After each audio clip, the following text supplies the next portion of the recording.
피고인의 사실오인 및 법리오의 주장에 관하여 살펴봅니다.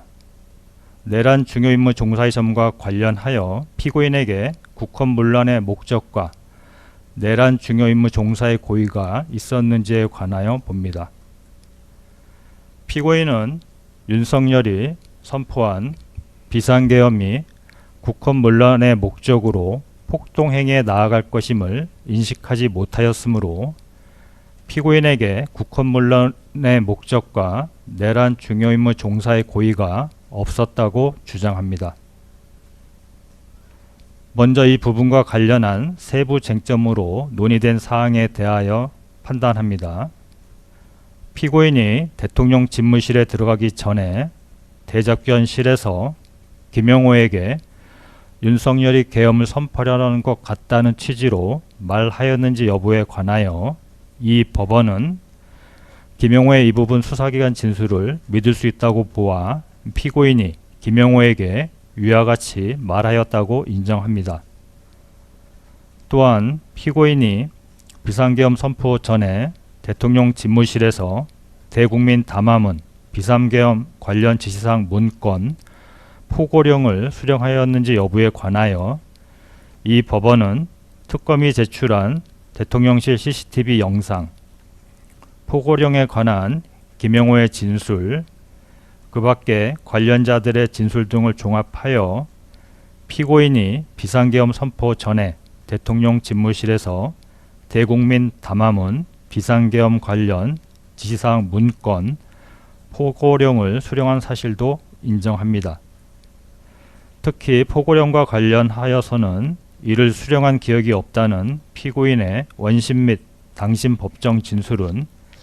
피고인이 포고령을 수령하였다고 인정하였던 특검 제2, 3회 피의자 신문 당시의 진술을 탄핵 증거로 삼아 믿기 어렵다고 판단합니다. 위와 같은 세부 쟁점에 관한 판단과 내란죄의 관련 법리 등을 토대로 제출된 증거들에 의하여 인정되는 사정들, 즉 피고인이 2024년 9월 3일경 국회 예산결산 특별위원회에서 계엄 의혹에 관하여 답변한 내용, 피고인이 비상계엄 선포 당일 대통령 집무실에서 윤석열로부터 들은 비상계엄 선포의 이유가 주로 야당의 탄핵소추 남발과 예산 삭감 등으로 인한 국정 수행의 어려움에 관한 것인 점, 김명희 의원이 대접견실에서 군대가 대기하고 있다는 취지로 말하는 것을 피고인이 지켜보았던 점, 피고인이 대통령 집무실에서 받은 대국민 담화문, 포고령 등에는 국회의원들의 활동 및 기능을 저지 내지 금지하려는 의도와 목적이 명확히 드러나는 점 등을 종합하여 보면 피고인은 이 사건 비상계엄 선포에 따른 조치가 일반적인 비상계엄 하에서 이루어지는 조치를 넘어서 국회를 봉쇄하는 등 국가기관의 기능을 정지시키는 등 위헌,위법한 것이고 국헌을 물러나게 할 목적으로 비상계엄이 선포되어 포고령이 발령되고 군 병력과 경찰 공무원 등 다수인이 집합하여 폭동행위에 나아간 것을 인식하였다고 보입니다. 피고인은 위와 같은 인식 하에 뒤에서 판단하는 바와 같이 이 사건 내란 행위에 가담하기로 결의하여 비상계엄의 절차적 요건을 갖추도록 하기 위해 윤석열에게 형식적으로나마 의사정족서를 채운 국무회의 심의를 거칠 것을 건의하는 등 내란 행위에 있어 중요한 임무에 종사하였다고 인정됩니다. 따라서 이 법원은 피고인에게 이 사건 내란 중요임무 종사의 점에 관하여 국헌을 물러나게 할 목적 및 내란 중요임무 종사의 고의가 있었다고 판단하므로 같은 취지의 원심의 판단은 정당하고 피고인의 사실오인 및 법리오의 주장은 받아들이지 않습니다. 내란 중요임무 종사의 점 중 절차적 정당성을 갖추기 위한 국무회의 외관 형성 부분에 관하여 봅니다. 피고인은 국무회의 심의 외관을 형성하지 않았고 피고인이 윤석열에게 국무위원들을 소집하도록 건의한 것은 비상계엄 선포를 반대하려는 의도였을 뿐이라고 주장합니다. 그러나 내란죄의 관련 법리 등을 토대로 제출된 증거들에 의하여 인정되는 사정들, 즉 피고인은 비상계엄이 위헌, 위법적인 것임을 인식하였음에도 윤석열에게 의사정족서를 채운 국무회의 소집을 건의한 점, 피고인이 다른 국무위원들과 비상계엄 선포 시까지 대접견실에서 대기하면서 형식적인 의사정족수 요건을 갖추기 위하여 국무위원들 중 일부만 소집한다는 상황에 대한 인식을 공유하고 일부 국무위원에게는 피고인이 직접 빨리 올 것을 재촉하는 전화를 하는 등으로 그 소집 행위에 직접 관여하였던 점, 그러한 상황 하에서 의사정족수를 채우는 것 외에는 국무회의 부의장으로서 비상계엄 선포안에 관하여 소집된 국무위원들로 하여금 의견을 개진하게 하거나 이들로부터 반대 의견을 수렴하는 등으로 실질적인 의견 교환과 조정이 이루어지는 국무회의 운영을 위한 조치를 취하지 않았고, 피고인은 일부 국무위원들이 윤석열에게 비상계엄 선포를 하지 말 것을 적극적으로 말리는 상황에서도 별다른 의견을 표명하지 않았으며, 비상계엄 선포 직전에 도착한 일부 국무위원들에게 당시 상황을 설명하거나 윤석열에게 의견을 제시해 보라는 등의 언동조차 하지 않았던 점 등을 종합하여 보면 피고인은 국무회의 심의라는 외관을 갖추도록 하는 행위를 하였다고 인정할 수 있습니다. 따라서 이와 다른 견지에서 피고인이 국무위원들을 부르자고 한 것 내지 국무회의 소집을 건의한 의도가 비상계엄을 반대하기 위한 것이었으나 그 결과를 막지 못한 것에 불과하다는 취지의 피고인의 주장은 받아들이지 않습니다. 그리고 피고인의 이와 같은 행위는 내란 행위의 수단으로 이용된 비상계엄 선포를 위해 헌법에서 요구하는 필수적 절차 요건을 형식적으로라도 갖추어 비상계엄 상태를 유지할 수 있게 하는 것이라는 점에서 내란 행위에 있어 중요한 임무에 종사한 것으로 평가할 수 있습니다. 다만 원심 판결 중 국무회의 심의외관 형성과 관련하여 부작위범으로 인정한 부분에 대하여 이 법원은 부작위범의 법리상 별도의 부작위범이 성립될 요건을 갖추지 못하였다고 판단하고,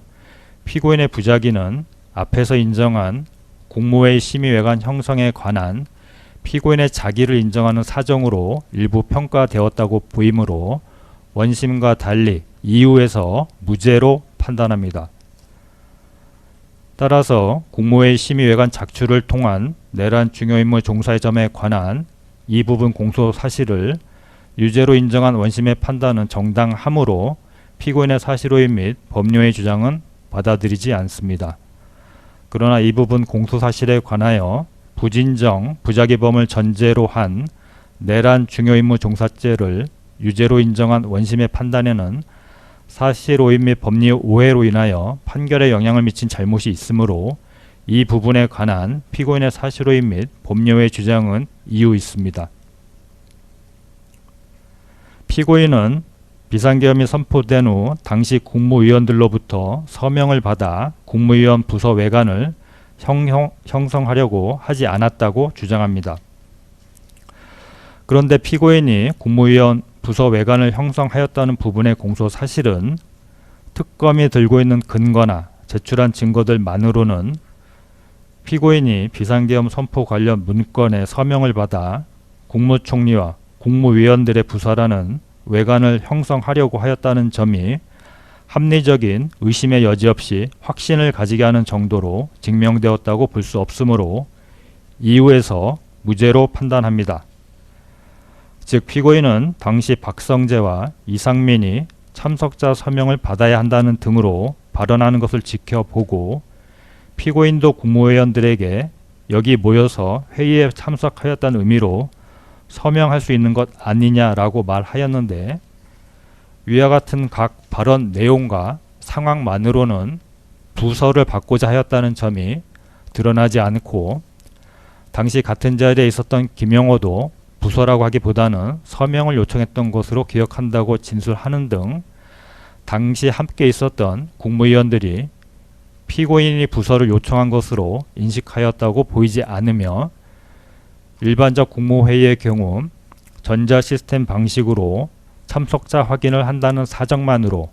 서명을 요구하는 것이 곧바로 부서를 요구한 뜻이라고 볼 수 없고 당시 서명 작업을 하려던 문건이 비상계엄 선포 관련 문건인지도 구체적으로 증명되지 않은 점 등을 근거로 위와 같이 판단합니다. 다만 그와 같이 국무위원 부서 외관을 형성하였음이 인정되지 않는다고 하더라도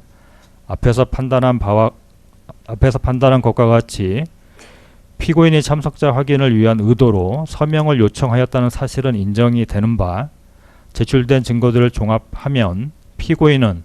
의사 정족수를 채운 국무회의 심의라는 외관을 만들어내는 데 있어 국무회의에 참석한 국무위원들의